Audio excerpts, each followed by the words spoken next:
В городе Балыкчи Сыкульской области создается первая в Кыргызстане ветровая электрическая станция мощностью в 100 мегаватт.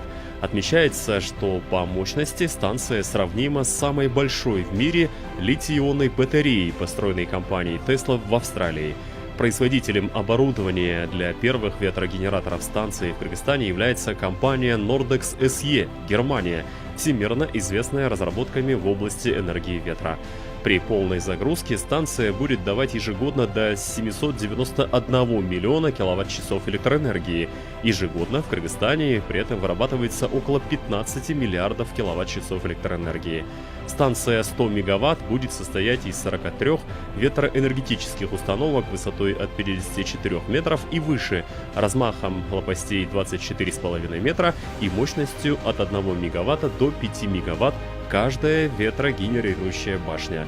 В октябре 2023 года начнется строительство и установка ветрогенераторов для мощности в 100 мегаватт.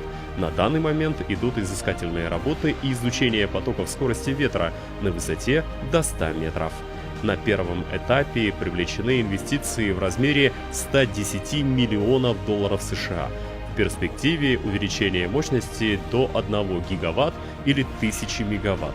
В настоящее время в Кыргызстан прибыло 3 ветрогенератора, готовящихся к установке по площадке.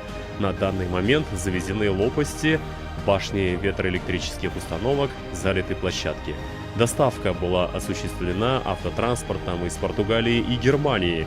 Общая протяженность пути до Кыргызстана составила около 8000 километров до точки назначения. Начальные инвестиции осуществляются отечественными инвесторами. Подписан ряд меморандумов о сотрудничестве с иностранными энергетическими компаниями. Также инвестиционный договор на первые 100 мегаватт ветрогенерирующей станции в городе Балыкчи.